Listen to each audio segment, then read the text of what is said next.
Lately been running the stashy. All of these numbers, I feel like an athlete. Run it up, fuck it all. We just went double up. None of you niggas see cash me. Niggas ain't built like us. How you talk shit on the grim and I want you at me? Ay. Niggas be chatting. All the propaganda, you be bluffing my ass. Okay, welcome back to another video. So today we are reacting to a Trap Geek video inside TWReactz' $500,000 jewelry heist. This seems like it'll be a banger. I've reacted to lots of TWReactz' music already. You can go and check that out on my channel.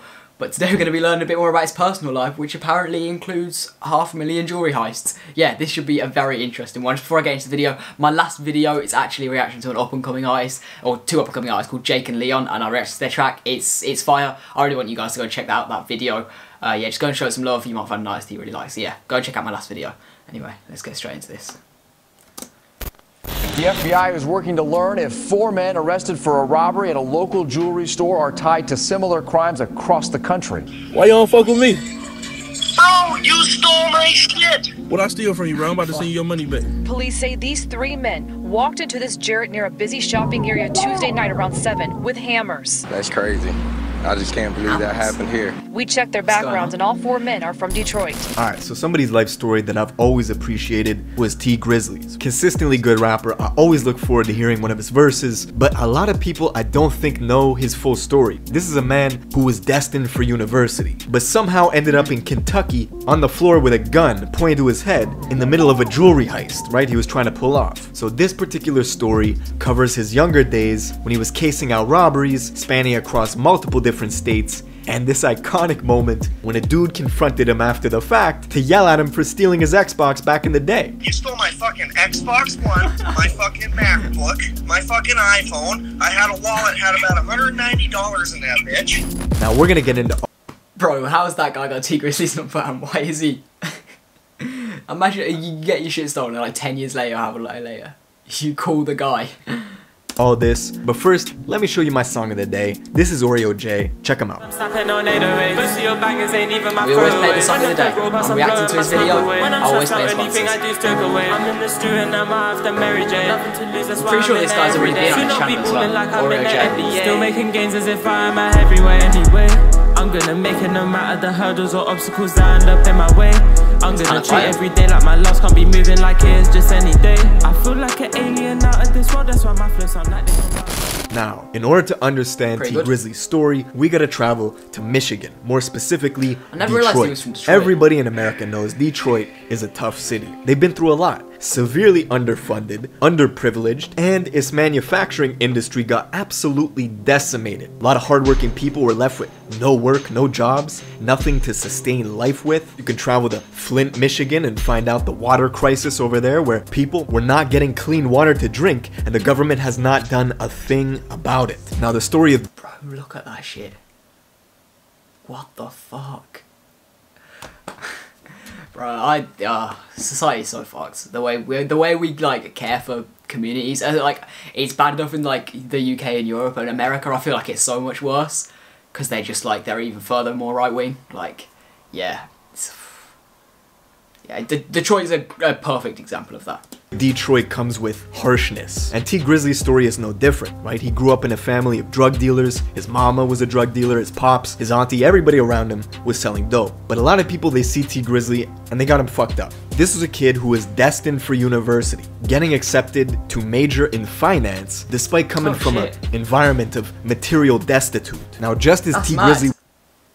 Okay, yeah, that's it. Okay, he's, yeah, you could tell by his tracks, he's got a bit more, you know, a bit more going up here than the average person. Yeah, okay, he's majoring in finance as well, that's mad. He's a smart guy. Yeah, you can tell, like, his satire I reacted to, like, he's a smart guy. He's a thinker, you know? Okay, that's it. For university, getting accepted to major in finance despite coming from an environment of material destitute. Now, just as TWReactz was hitting that pivotal moment at the end of high school, his pops gets murdered. His moms gets sentenced to 15 years in prison. And shortly after, GRIZZLEY gets a letter in the mail telling him he gets accepted into Michigan State University. But tuition is like 15 grand a year, and some kids that get accepted into school don't even have the option to go. This was a... Bro, I'm just gonna end up talking about like socialism in this video now. Tuition fees, bro. Like, it's bad enough in the UK. America, I hear some of the numbers, like, it's crazy. 15k a year. That's so mad. It's like, yeah. You can talk much about you want like free tuition fees, but if you're in a situation like that where you're not gonna be able to pay it, education should be free. Big opportunity for Grizzly, so he went for it. But he knew he needed a job. And as you guys know, in order to get a job, you need experience. But in order to get experience, you need a fucking job. So Grizzly heads up to MSU. He invites one of his friends from his neighborhood to go up there and take part in some of the opportunities. And one day, this friend comes to him with 11 grand in his pocket. And Grizzly's like, yo, how did you get 11 grand? Whatever. Bro, if I find out this guy was robbing banks to pay for tuition fees, my respect levels are gonna go so high up, you know.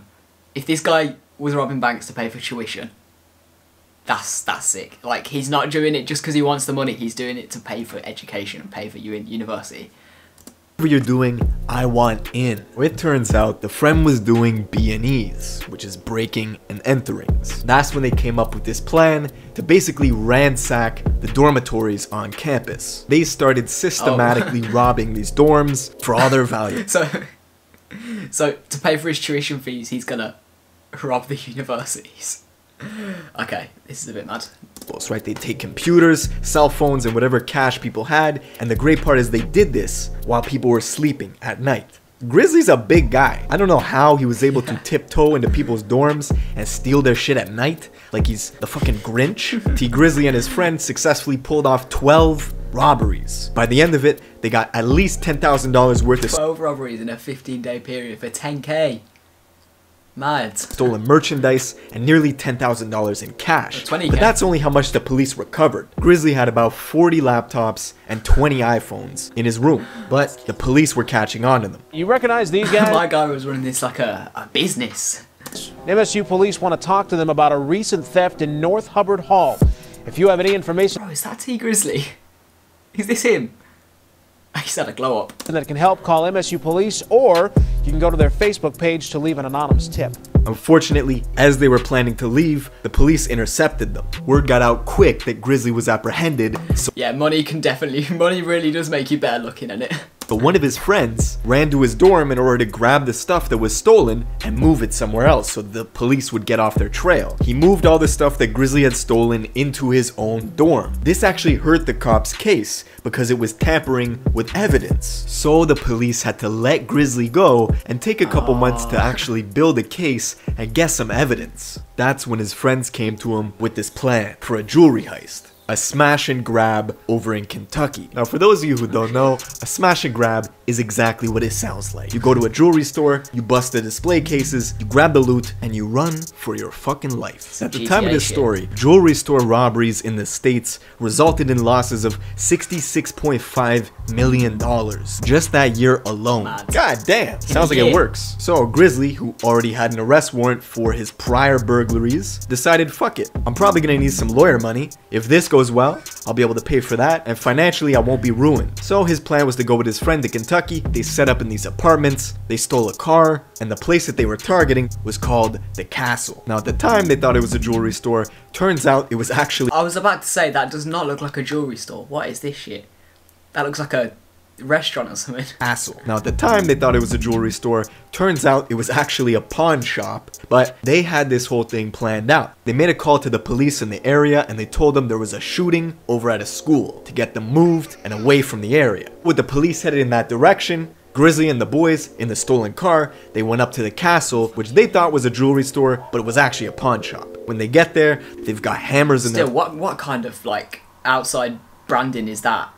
Like, what is this? You want to look like a jewelry store? Surely you want to look like classy. It looks like a kids play area or something. To the Castle, which they thought was a jewelry store, but it was actually a pawn shop. When they get there, they've got hammers in their pockets. They go in, and this is Kentucky. It's like 90 degrees out, and they're wearing hoodies. So the owner immediately confronts them and says, why are you wearing hoodies? He tells them, oh, we're boxers, right? We're trying to lose weight. Smart move, quick thinking. Now, after a minute or two, nobody's doing any action. So Grizzly immediately grabs the hammer, smashes some of the display case, and says, let's grab these Rolexes and let's get the fuck out of here. But just as they're gathering the loot, they hear, freeze! One of the customers had a gun pointed directly at T-Grizzly. Now, don't forget, this is Kentucky, So of course the customer had a gun, right? Of course he did. Now it takes the police over an hour to come to the scene because they thought there was a shooting going on at the campus because Grizzly and them called them to tell them that. Now Grizzly was found guilty of the botched robbery and they had to sit down and do some time in Kentucky, which by the way, the prison in Kentucky is terrible, bro. It's one of the worst prisons in the US. And after he served time there, he had to go do time in Michigan for the dormitory burglaries. This made Grizzly into the man he is. He took this life story and he made First Day Out, the track that basically gave him a career. And I don't know if you guys have noticed this, is Grizzly's got some of the best jewelry right now. The grizzly bear piece, the Cuban links that he has, and that illustration of his downfall being because of a botched jewelry heist. And then now, he's got some of the best jewelry in the game. I just think that's a beautiful illustration. But yeah, man, that's it for this video. Yeah, that's it. I love stories like this where people have turned their life around. Like, yeah, he's done some fucked up shit, but he's like, he's getting money now. He's getting paid. Now he can afford to buy the jewelry. Yeah, it's sick. Okay, I'm like, that's sick. The fact that he was like going to university to study finance, and like that, I think was probably like his first motivation to get into stealing stuff. It's like, yeah, it's still wrong to steal, obviously, but like, there's levels to it. It's more wrong to steal when you just want the money for yourself than when you're actually like trying to better yourself, trying to pay for university fees. I get it, and then you know you go into try and rob like 500 grand. I don't know where the 500 grand came from. Yeah, I think that's just for the title. I don't know where. Yeah, where did you get the 500 grand from? Fair play. You're getting clickbait. I'll rate it. Anyway, if you have enjoyed this video, give it a like, subscribe if you want to see more Trap Geek and more TWReactz reactions, more US and UK based music reactions in general. Turn notifications on so you don't miss a video, and I'll see you guys in the next one.